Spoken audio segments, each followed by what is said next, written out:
Kecepatan penurunan cepat dewa-dewanya tak perlahan melambat. Nan Zhenhua dan dewa-dewa tingkat tinggi lainnya lega.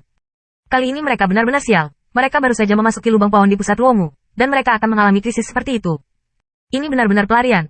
Hampir mati. Ada permen karet yang membentang hampir di dahiku. Tidak tahu berapa banyak orang yang jatuh. Mereka yang berada di puncak dewa nyata memiliki masa depan yang cerah. Ledakan itu terdengar 47 kali, dan orang yang telah dipenggal kepalanya oleh hantu-hantu timur telah jatuh sebanyak 48 orang, kata seorang lelaki kecil yang lemah di kejauhan. Tidak semua dewa top panik.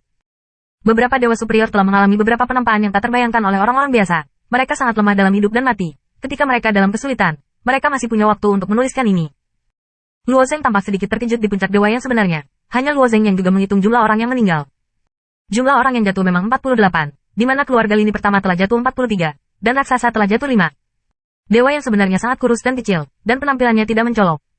Sepasang mata seukuran kedelai menarik, dan saya tidak tahu dari keluarga mana saya berasal.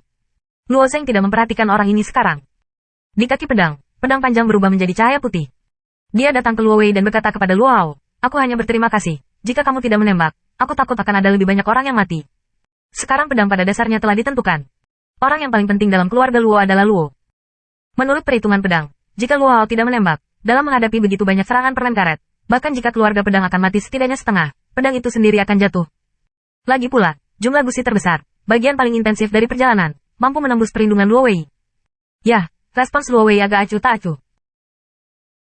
Pendekar pedang tidak peduli dengan sikap Luo, karena dia tidak punya pilihan dalam pedang. 12 pendekar pedang terbaik dari para pendekar pedang telah memiliki kesadaran orang mati. Setelah kembali, ia menggunakan yuan asli untuk memberitahu 10 pendekar pedang lainnya. Tugas selanjutnya adalah melindungi Luo. Siapapun bisa menyerah. Jika ada yang berniat menembak Luo, saya harus melakukan yang terbaik untuk membunuh. Anak-anak seperti pedang itu ada di hati, dan apa yang mereka pikir mirip dengan pedang. Bagaimana dengan Luo? Tanya putra keluarga pedang. Pedang licik melirik Luo Zeng, berdiri di belakang Roshi, dan tersenyum sedikit. Anak ini terkenal di Pulau Terapung, dan bahkan memiliki presiden untuk menjungkir balikan sekelompok penyempurnaan hebat. Tetapi dia hanyalah dewa sejati berikutnya, bukan terlalu khawatir. Itu bukan pedang dan kalajengking kecil. Meskipun Luo Zeng merampok batu giok dalam kelompok penyempurnaan hebat, itu benar-benar membuat orang merasa luar biasa. Namun, semua orang percaya bahwa Luo Zeng berhasil secara kebetulan. Ini jelas bukan manifestasi kekuatan. Salah satu dari penyempurnaan hebat memiliki kemampuan untuk dengan mudah membunuh Luo Zeng. Bahkan dewa atas tidak menempatkan Luo Zeng di matanya. Sebaliknya, hantu timur dan dewa elit di raksasa adalah wajah lain. Bibir hantu timur bergerak sedikit, tampaknya juga mengatakan sesuatu. Matanya sesekali menatap Luo Wei, dan ada sedikit kecemburuan. Hei, ini luar biasa. Setelah orang-orang terus menurun, Luo Zengcai memuji. Luo Hao mengubah cara dia hanya acuh tak acuh, dan wajah cantik itu tiba-tiba tersenyum indah dan bangga. Tempat di mana anak-anak begitu kuat tidak terbatas pada ini. Luo Zeng sangat ingin tahu tentang kekuatan magis dari kata-katanya, tetapi aku juga tahu bahwa tempat ini bukan waktu untuk membahas ini, dan tidak mengikuti semua jalan. Setelah melewati lava busuk, lubang pohon vertikal kembali tenang. Semua orang menyimpan penurunan kecepatan yang seragam. Setelah pertempuran jenius, semua orang telah mempertahankan kewaspadaan yang cukup besar. Hei. Di bawah penurunan terus-menerus, tiba-tiba ada setetes air di telinga semua orang. Apa-apaan ini?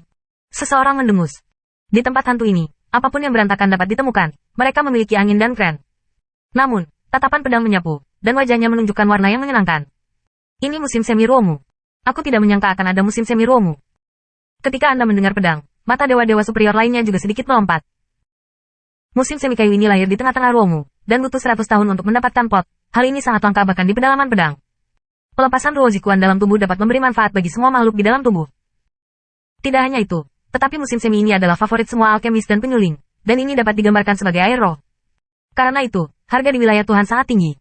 Beberapa orang dalam keluarga pedang juga berspekulasi bahwa jika pegas kayu berada di dalam batang Ruomu, aku takut akan ada sejumlah besar. Tetapi di masa lalu, tidak ada Tuhan nyata untuk menemukan mata air Ruomu. Hei. Ketika orang-orang turun, mereka melihat platform kecil yang menonjol di sekitar dinding gua. Platform-platform itu mengalami depresi, dan depresi dipenuhi oleh getah hijau. Kapanpun setetes Ruo Zikuan turun, getah jus akan mengambil sedikit gelombang. Sangat banyak. Kenapa tiba-tiba ada sejumlah besar Ruomu Kuan? Petik 2.